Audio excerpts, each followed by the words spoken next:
बिस्मिल्लाहिर्रहमानिर्रहीम। अस्सलामु अलैकुम।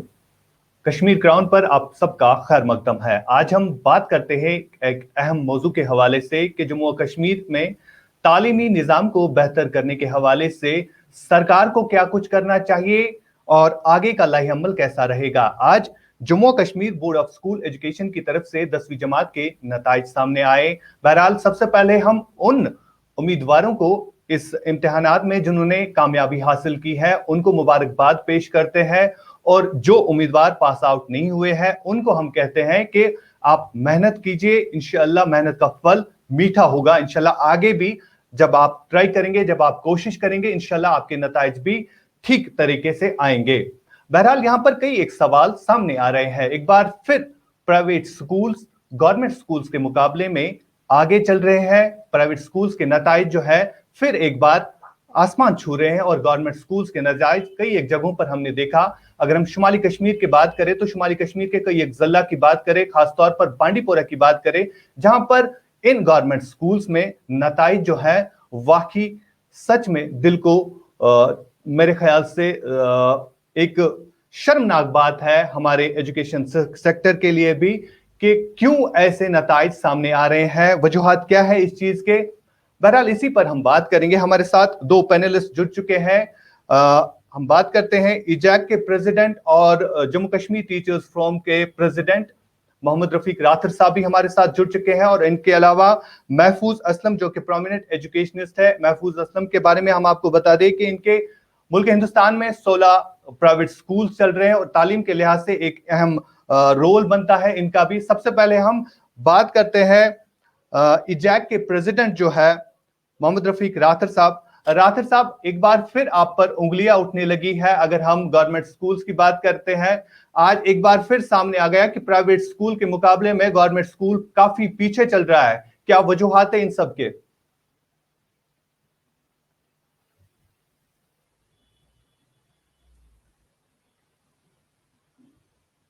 रफीक साहब, आपको मैं नहीं सुन पा रहा हूं, आपकी आवाज नहीं आ रही है, आप थोड़ा सा। हेलो जी जी हेलो बिल्कुल बताइए रफीक हाँ, साहब। मैं आज के नताइज से मुतमईन भी हूं और खुश भी हूं, और मैं तमाम असतिज़ा बरादरी जो है कश्मीर की बिलखुसूस वादी से मैं उनको मुबारकबाद देना चाहूंगा कि इंतहाई कठिन हालात में जिस तरह के नताइज सामने आए हैं वो हौसला अफजा है। ऑल दो की स्कोप तो है, उसमें इंप्रूवमेंट की हमेशा होनी चाहिए। मैं उनको भी मुबारकबाद देना चाहूंगा, और जो ऑफिसर्स हैं हमारे महकमे में उनकी जो पॉलिसीज रही। देखिए, आपको मालूम होना चाहिए कि 2020 में मार्च में हमारे स्कूल लगने थे। मार्च से आपको पता है कि जब तक एग्जाम्स हुए एक भी दिन स्कूल नहीं चले। अब आप इसका मुआवजा जब प्राइवेट सेक्टर से करेंगे तो आपको मालूम होना चाहिए कि हमने बार बार चाहे हमारे स्कूल जहां पर कमजोर नताइज आए हैं, जो मैं अभी आपका चार्ट जो आप डिस्प्ले कर रहे थे, वो कि मेरे पास अभी मुकम्मल रिपोर्ट्स नहीं है। मैं कोशिश कर रहा हूँ ये फीडबैक मिले कि कहाँ क्या सिचुएशन है। लेकिन जहां आपने ये जिक्र किया है कि कुछ पुअर नताइज आए हैं, मैं आपको ये बताना चाहूंगा कि जिन जगहों पर हमारे स्कूल है वहां प्राइवेट अदारे तस्वर भी नहीं करते प्राइवेट स्कूल खोलने के, और उन बच्चों के पास क्या फैसिलिटीज अवेलेबल थी वो आपके पास आप उसके गवाह हैं। लेकिन असतिज़ा कराम ने इंटरनेट होने के न होने के बावजूद भी रफीक जो हमारे साहब, बच्चे हैं स्कूल में उनके पास मैं आपके जवाब से सुनिए बिल्कुल भी मेरी बात सुनिए, मुतमईन नहीं हूं। पहले आप मेरी मेरी बात बात सुनिए, मेरी सुनिए। बात आप जिन हालात की बात कर रहे हैं जहां पर हमारे प्राइवेट स्कूल में जो तलबा जेर तालीम है मैं वही बात उन्होंने भी इन हालात का सामना किया है, लेकिन आप अपने आप को बचाने के लिए ये शील्ड नहीं कर सकते कि यहां पर दफा 370 की मनसूखी हुई या कोविड का मसला हुआ। वो सारे जो हालात है वो प्राइवेट स्कूल में जो तलबा जेर तालीम थे उन्होंने भी उन हालात का सामना किया। लेकिन बिल्कुल दे जो देने आप एक्चुअली जी एक्चुअली जी आपने स्किप जी किया। पहले आप पहले आपने पहले मेरी मैं आपको बताऊं, पहले आपको इनाम बताएंगे कि बांडीपोरा में जो हालात आज जो नताइज सामने हुए उससे आपको इनाम पहले आगाह नहीं कराएंगे। नहीं, मुझे इनाम बात मुकम्मल करने दिए। एक रफीक साहब को पहले बताइए कि किस तरह के नताइज बांडीपोरा से सामने आए।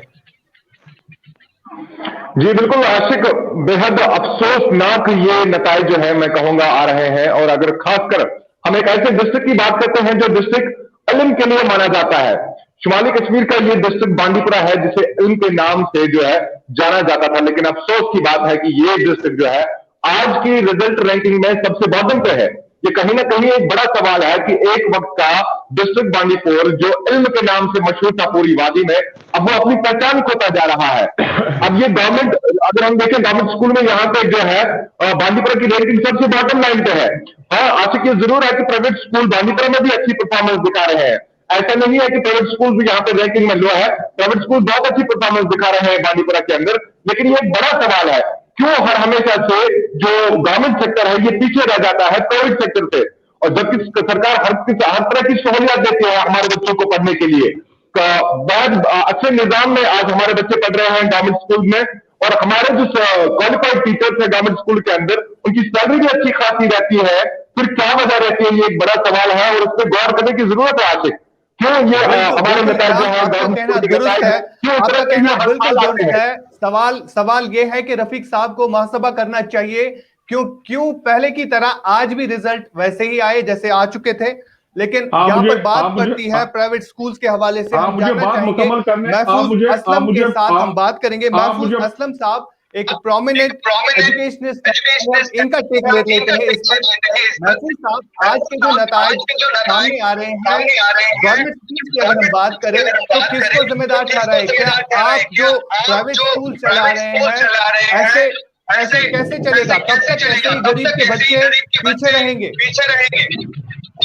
जी अस्सलाम वालेकुम। वालेकुम सलाम। मैं देखिए इस पोजीशन में नहीं हूं कि कोई जजमेंट दे सकूं किसी पे, लेकिन हाँ, क्योंकि बहुत अरसों से बच्चों के साथ खेलता रहता हूँ, उनके साथ पढ़ता रहता हूँ, बैठता हूँ, उछलता कूदता हूँ, तो जो नजर के सामने आया है इस उम्र तक वो आपसे शेयर कर लेता हूँ। उसमें बहुत सारी बातें जो है वो अच्छी भी लगेंगी और कुछ ऐसी चीजें हैं जो शायद बहुत ज्यादा पसंद ना की जाए, लेकिन आपने सवाल किया है तो मुझे लाजिम है बोलना। 2-4 लाइनें हैं, उससे जरा समझिएगा इशारे में कि ऐश की ये सब दुनिया वाले बेकार की बातें करते हैं, और पायल यानी छोटे छोटे बच्चे और ये स्टूडेंट है, पायल के गमों का बोझ नहीं झनकार की बातें करते हैं। It is very essential for a whole lot of us to keep the children and the students in focus rather than sit and keep analyzing things on महफिलों में, टीवी चैनल्स पे या कॉन्फ्रेंसेस में या सरकारी महकमे में, दफ्तरों में या प्राइवेट महफिलों में भी हम सब प्रिंसिपल जब बैठते हैं तो बात करते हैं। तो 2 लाइनें मैं और पढ़ देता हूँ, उससे शायद समझ में आए जो लोग सुन रहे हैं, कि देखते हैं वो छुप छुप के आईना और ये भी देखते हैं कि कोई देखता ना हो। What I intend saying is that we all know who are connected with the education sector for n number of years. We all know almost everybody, चाहे वो बच्चा हो, चाहे वो स्टूडेंट हो, चाहे वो टीचर हो, स्कूल का मालिक हो, सरकारी अफसर हो या बड़े जो एजुकेशन जो नेता वगैरह हैं, जो whoever is concerned, वो सब हकीकत जानते हैं, पहचानते हैं, लेकिन न जाने क्यों वो खुल के बात नहीं कर पाते, या एक दूसरे को you scratch my back I scratch you एक दूसरे को तारीफ करते रह जाते हैं। अब आ जाइए वापस बांदीपुरा या पूरे कश्मीर में एजुकेशन अच्छी या पीछे रह जाने वाली जो 2 मुख्तलिफ हिस्सों में बटी हुई है, प्राइवेट सेक्टर और गवर्नमेंट सेक्टर।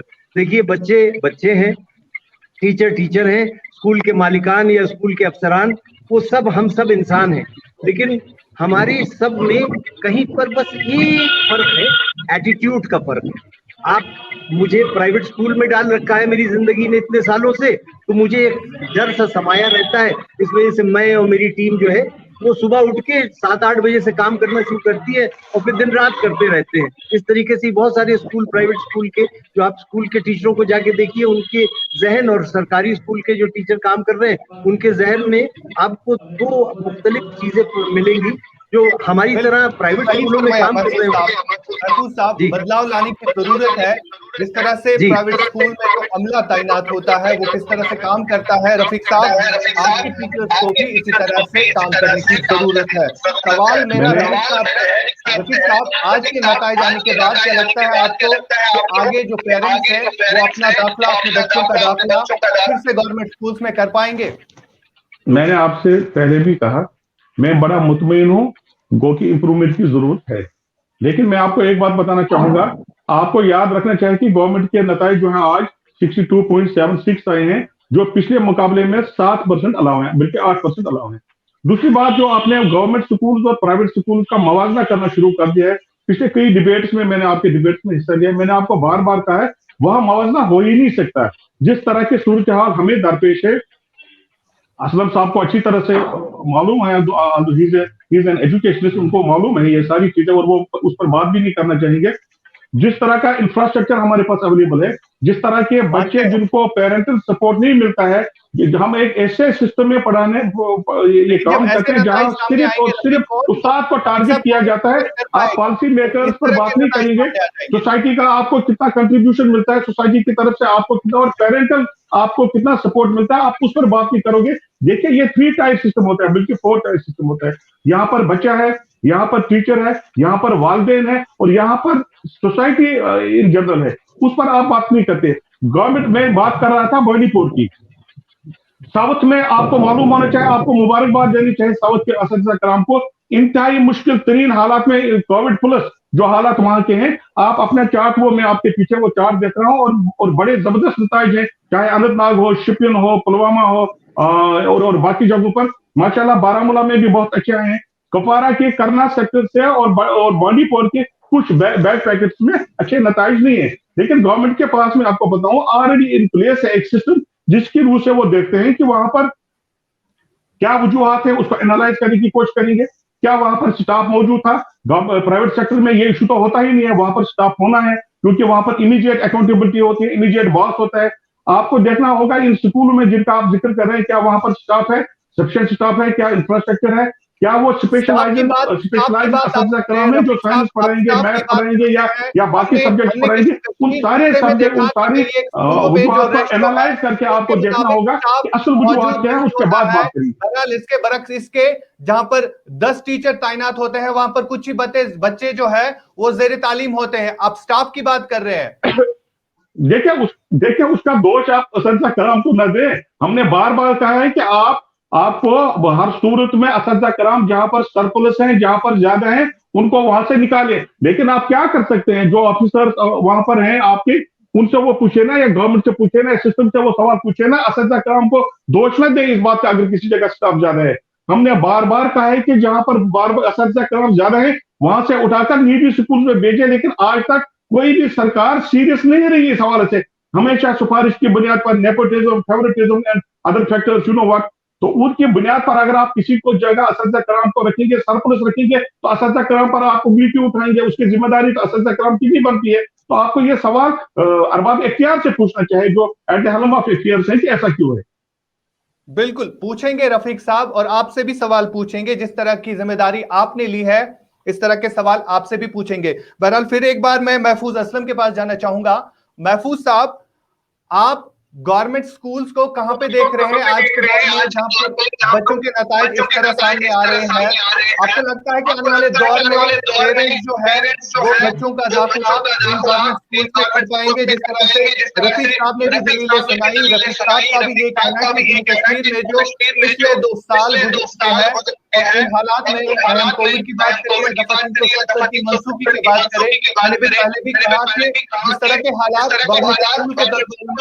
उसी तरह के हालात कश्मीर में जो प्राइवेट स्कूल में पढ़ते हैं उन बच्चों ने भी सहा। किस तरह रिएक्ट पर? जी आशिक साहब, आपकी आवाज आपकी आवाज इको है, जरा देखिए। जी आशिक साहब, मेरी आवाज आ रही है? देखिए 2 मिनट बस जरा सा मैं कहना चाहूंगा कि ये जो सारी बहस है ना, सरकारी स्कूल और प्राइवेट स्कूल, आप अपने को और रफीक साहब और मैं, हम तीनों बच्चे बन के इस वक्त क्लास नर्सरी या क्लास LKG UKG में समझ लीजिए एडमिशन लेने निकले हैं। बांदीपुरा का ही जिक्र ले लीजिए। अब हम लोग चल रहे हैं, एक तरफ सड़क के एक सरकारी स्कूल है और दूसरी तरफ एक प्राइवेट स्कूल है। अब ये हम तो फैसला करना पाएंगे बतौर बच्चा के किधर जाए किधर ना जाए। हमें जो नजर आएगा कि झूले कहाँ हैं, हमें जो नजर आएगा कि कहाँ पे फील्ड है, हमें नजर आएगा कि जो टीचरें हैं वो मुस्कुरा के कौन सी बुला रही है हमें और कौन जो है हमें हमारी उंगली पकड़ के ले जाके, यानी कहने का गरज ये है कि education is a very simple process where only certain amount of infrastructure and facilities are required. दूर, अब मैं रफीक साहब से कहूंगा कि बांदीपुराई में मैं यहाँ पहाड़ों पे चढ़ के कोविड के दौरान जब स्कूल बंद थे गया तो सरकारी स्कूल चल रहे थे इनके, और वहां पे 100% अटेंडेंस थी और वहां पढ़ाई भी हो रही थी, वहां पढ़ाई भी हो रही थी। जबकि हम प्राइवेट स्कूल वाले जो थे वो घबरा के वो जूम वूम करने की कोशिश कर रहे थे, जो बड़ा नाकामयाब सा प्रोसेस था। तो सरकारी स्कूल को नजरे हिकारत से ना देखा जाए, सिर्फ जो चीज नजरे हिकारत से देखने लायक है या जिसपे हमें हम सबको जो भी एजुकेशन की भलाई चाहता है उस पे उसको तवज्जो देनी चाहिए, वो ये है। क्योंकि मैं कुछ सिनेमा ज्यादा देखता हूं तो मेरे जब जवानी में एक विलन हुआ करता था हिंदी पिक्चरों में, जो शीशे के पीछे चेहरा नहीं दिखाता था, काला हैट लगा के और सिगार पीता रहता था। वो विलन, एजुकेशन वर्ल्ड के विलन, वो सरकार में भी है और सरकार वो हमारी सरकार में भी है, प्राइवेट वाले में। आप जरा देखिए आजकल हिंदुस्तान पे नजर डालिए, मैं तो बहुत ज्यादा अभी प्रिंसिपलों की कॉन्फ्रेंस अटेंड करके आ रहा हूँ। 22 टीचर, 18 टीचर प्राइवेट स्कूलों ने निकाल के फेंक दिए हैं, 100 ड्राइवर निकाल के फेंक दिए हैं। यही कश्मीर का जिक्र कर रहा हूँ हुजूर, ये सच्चाई है। सरकार ने कम से कम अपने टीचरों को निकाला तो नहीं है, ये तो अच्छी बात है ना, ये तो रफीक साहब के लिए प्लस पॉइंट जाता है। विलन्स जो स्कूल चला रहे हैं उन वहां पे भी हैं और वहां पे अच्छे लोग भी हैं। So we have to concentrate on those teachers, we have to concentrate on those owners of the school, we have to concentrate on those officers in government who want positivity।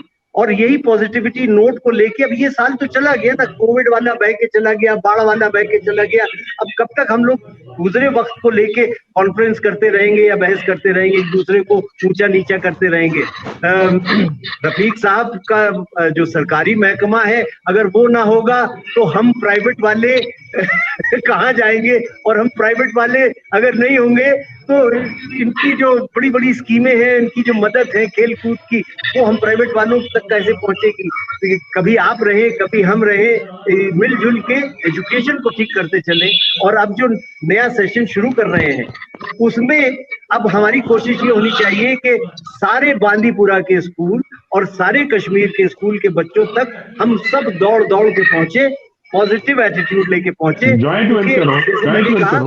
हाँ, जैसे कि मैंने कहा, education is very simple process, इसको complicated और गंदा कहाँ कर लिया है। मैंने शुरू में कहा था, इश्क ये सब दुनिया वाले बेकार की बातें करते हैं, पायल के गमों का होश नहीं झनकार की बातें करते। आखिर ये विलन कौन है? विलन वो पैसा है, वो लालच है। जब अब वो एक आदमी पे नहीं है, कोई प्रिंसिपल लालची है या कोई सरकारी अफसर लालची है या कोई पब्लिशर लालची है या कोई स्कूल का मालिक लालची है, एक नहीं है।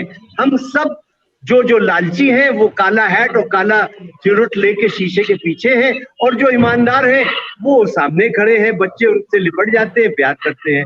और जो बच्चे इस वक्त बड़ी मुश्किल से बेचारों ने पास किया है उनको मुबारकबाद मैं देता हूं। और अब हम सब मिलके 4 लोग हैं, ये दुआ करें हाथ उठा के, आज जुमे का दिन है, कि भाई अब ना तो कोई बाढ़ आए और ना ही कोई कोविड आए और ना ही कोई सरकारी दफ्तर में कोई ये मीटिंग हो जाए कि चलो बंद करो और करो। एक खुला एटमॉस्फेयर मिले, अच्छे लेसन प्लानिंग मिले, टीचरों को खूब एनकरेजमेंट मिले, टीचरों की रुकी हुई तनख्वाहें निकल जाएं, पेरेंट्स अपनी जेब से निकाल के, जैसे मस्जिदों में उधर चंदा देते हैं वैसे हम टीचरों को भी पैसे देने शुरू करें, फीस को रोक के ना रखें। यही इल्तिजा है, यही इल्तिजा है। Education is a very simple process. Let's begin. महफूज असलम साहब, आप दोनों पैनलिस्ट का बहुत बहुत शुक्रिया। मैं टाइम कम होने की वजह से मैं एक सेकंड लूंगा आपका। जी रफीक साहब बताइए क्या कहना चाहेंगे।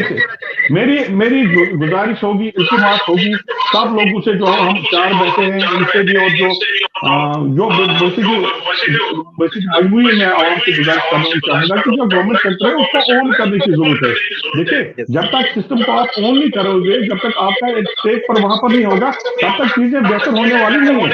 जो प्राइवेट स्कूल, इसलिए मैंने कहा था गवर्नमेंट और प्राइवेट का मुआवजा ना करें, क्योंकि वहाँ एक सिंगल टायर एडमिनिस्ट्रेशन होती है, इमीडिएट बॉस होता है, उसके पास डिसीजन मेकिंग होती है और वो सारे मामला जो है ऑन स्पॉट देखता है। गवर्नमेंट सेक्टर में ये चीजें नहीं है। अब जब तक सोसाइटी इस सिस्टम को ओन नहीं करेगी और वो नहीं इसकी बेसिस के लिए आगे नहीं आएगी, तब तक मुझे नहीं लगता कि सिस्टम बेहतर होगा। लेकिन फिर कहूंगा, मैं मुतमईन हूँ माशाल्लाह 7-8% पिछले साल के हवाले से उस मुआवजा अगर तय किया जाए तो 7-8% रिजल्ट में इंक्रीज हुआ है। और जहां पर कमजोरी आ रही है, गवर्नमेंट उसको देखेगी, विजुलाइज करेगी क्या फैक्टर है, और हम भी चाहेंगे कि हम उनके ऊपर पहुंचे और वो फीडबैक मिले कि अच्छी फिक्र क्या है। तो यही मेरी गुजारिश होगी आवाम को कि वो भी देखें, वो अपना वो कंट्रीब्यूट करना पड़ेगा उनको गवर्नमेंट सेक्टर में। बहुत बहुत शुक्रिया आप दोनों का। साहब, आपका भी बहुत शुक्रिया, आपने हमें ज्वाइन किया इस लिंक पर। तो बहरहाल नाज़रीन, कोशिश यही रहती है कि जम्मू कश्मीर में तालीम के निज़ाम को बेहतर करने के हवाले से अगरचे प्राइवेट इदारे इस वक्त काम कर रहे हैं, सरकार को भी चाहिए कि गवर्नमेंट स्कूल में जो ज़ेर तालीम तलबा व तलबात है उनके लिए भी इकदामात उठाए जाए। बहरहाल इस नशरियात को देखने के लिए आपका बहुत बहुत शुक्रिया।